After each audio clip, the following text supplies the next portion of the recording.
When Gunnar and Mattis approached me some time ago and told me about this workshop that they were going to hold, and he asked me from a point of view of a fish farmer, what are the main things to think about? And I said, well, of course you have to have good quality of smolts. You have to think about the feed, because that's about 60% of your cost. And you have to think about parasites, how to which is the lice. And to combine in one workshop these 3 items, good work. And it has been extremely interesting to listen to the lectures and learn. Who am I? Well, some time ago, this little fellow here which was holding the fish, and I'm still doing that today. I'm from the Westfjords of Iceland. And the tradition in the Westfjords is that you get nicknames. And when you're young, you will be called after your mother. And if your mother has a nickname, you will have that added to your name. So in the Westfjords and my home grounds, I'm called Siggi Sigurðsson. Or Siggi, the son of Sigga, who is the singer. This was my mother. My father was the captain of the fishing boat, and that is what I wanted to do when I grew older. I started to study and studied marine biology and masters in fisheries. And my interest soon became about that I knew that potentially there are some out there actually grounds which can give us more fish than being a captain on a fishing boat. And I'm that lucky. I've been able to work in entrepreneurship. I founded a company in France, which is in value-added production of seafood products. We are big in salmon, which actually that is the biggest market in France, and selling into all of the supermarket chains there.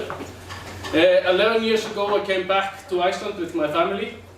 I wanted to go back to my home grounds. I had a business idea of farming sustainable salmon in that area, focusing on environmental certifications. And after 10 years from that entrepreneurship, I left the company this summer, but I've not left the industry. This is extremely interesting industry. Has linked into the education, same as we are doing here today, and I thought that is extremely important part as well. So I formed the educational center, which we are inviting you to come to this late afternoon, and I hope you have some. Then we will show you a little bit what that is about.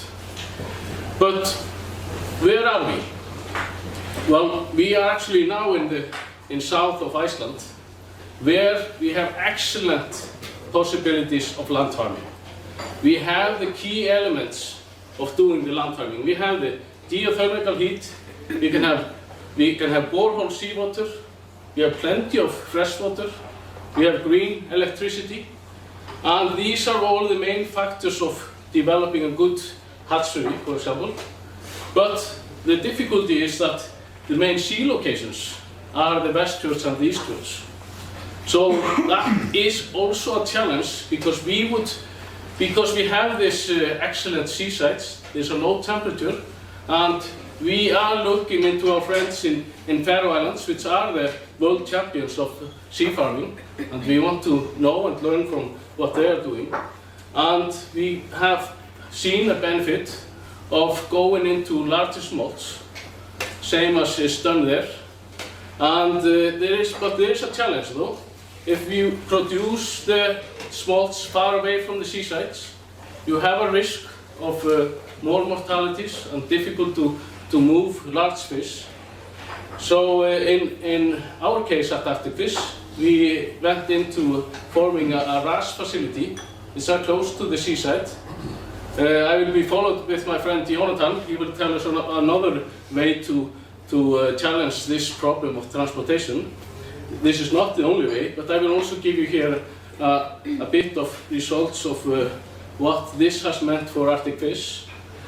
If I take in the year 2019.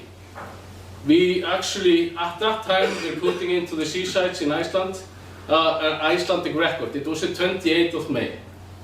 That's never been done that early. But we did that with big smolts, 270 grams. Put that in Patreksfjörður, and with excellent results, seeing that 60 months later we had an average weight of 6.5 kilos of fish. One of our best performers which we have made in our history. But these guys keep also continuing and improving and learning and adapting more to how we can even improve, even if we have been doing this well. And that is also adaptation of the temperature before you put the fish into sea. And the key here is, of course, excellent quality of smolts. So this year, we were even earlier. So 17th of May, we put out the fish smolt into the sea. Now, 5 months later, this fish has still a survival rate of 99%. Not only good in Iceland, but also good on I think on a world scale. This is excellent results. And if we talk about the monthly average mortality, then we are at 0.2%. We had a good presentation here from Faroe Islands. You can do some benchmarking. In terms of world average, we would say that we are thinking generally about 1% survival mortality rate per month. And if we look at the fall results, then we put in the fish into August, and still in October, 2 months later, the survival rate is 99.8%, meaning that we have only 0.01% mortality, which is 10 times better than the industry average.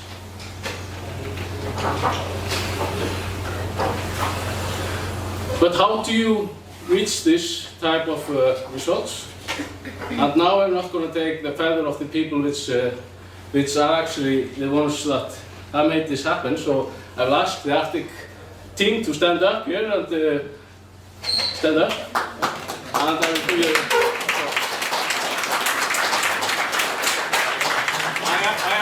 I actually said the team. That also means biologists and everything like that which are involved in this, because it's a teamwork.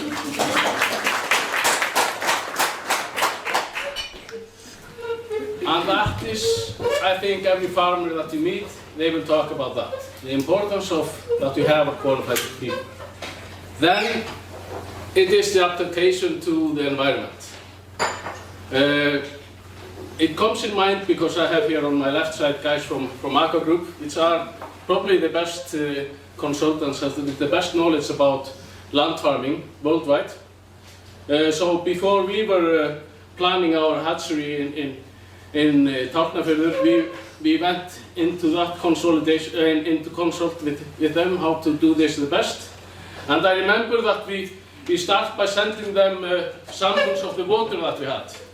We did that once, we did that twice, we did that 3 times, and then I think the Danes, they didn't really say that though. They probably said, well, these Icelandic, they cannot even take a sample of water. So we will come over. So we had a team of 4 people coming over, and at that time I saw that my friend Arnar here is in the room, the world champion of land farming of salmon. Where is he? Yeah, he's over there. So we were there, all the guys came from Denmark, and we were there, we were working this the old-fashioned way. We were outside building a tank because our tanks inside were already full, and we were pumping water into these tanks, and we had the Danes come and they would take their samples and said, wait a minute guys, you should not put any fish into the tanks. No fish, you will kill it suddenly. I said, why? Because this is not the right water. You have pH of 9.6, and that will just kill the fish. I said, well, calm down. We've done this before, it has worked. So we had totally different water. I'm not saying it is the worse or better, okay? Because the other thing why we were always sending the samples to Denmark is that their result was that it was so sterile that even the water for the hospitals in Denmark were not this sterile. So that's why we were a little bit thinking, and we have here with us also Johan Hansen from Faroe Islands, which has been all around the world. And this was not always the best, okay? We had good water, but it was not necessarily the best. So we had to do a lot of adaptation. And it is about this. It is about to adapt to the environment that you have. We have the geothermal heat, we have green energy, we have excellent water quality, but we could not say that it is the same as in Faroes, or same as in Denmark, or same as in Norway. So we had to do the adaptation, but that is the teamwork to do that, and also the good engineer of building that hatchery which we have there in Iceland. So the concept with large smolts, I think we have proved is a good one. Okay, there are other ways to do it, but this is one of the ways, and extremely important to get the good results. To know the way to the educational center, I put there also the web page, and there is a map where you can go. It's downtown Reykjavik, and but it's a short presentation, but I'm open for questions if you have.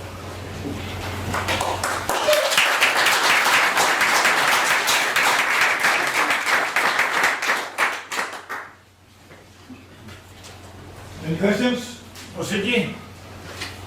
I would like to ask a question. Yeah. I'm still Jakob from Aqua. Yeah, I know you. Now I'm not a fish farmer in Denmark, No. but just my question is related to the education program. Right. Could you just give us an outline on, I mean, what's the focus there? I mean, we all agree to education is, really important. Yeah. But just a few key points on that would be appreciated. Yeah.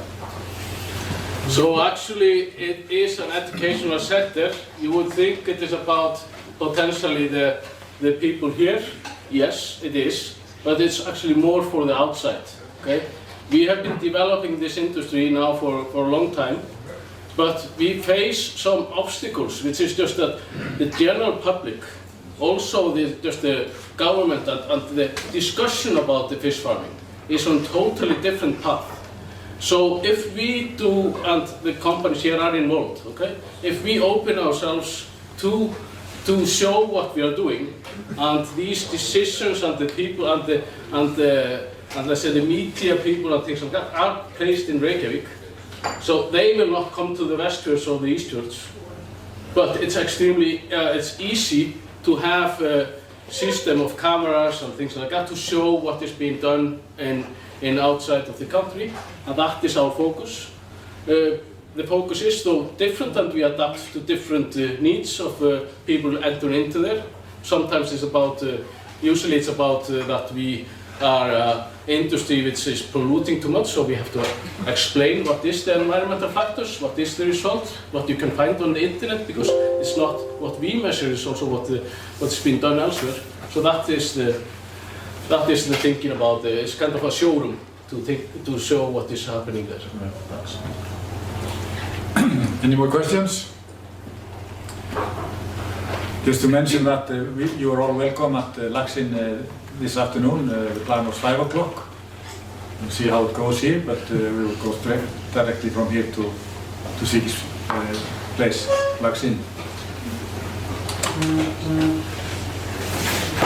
Okay, thank you, Siggy.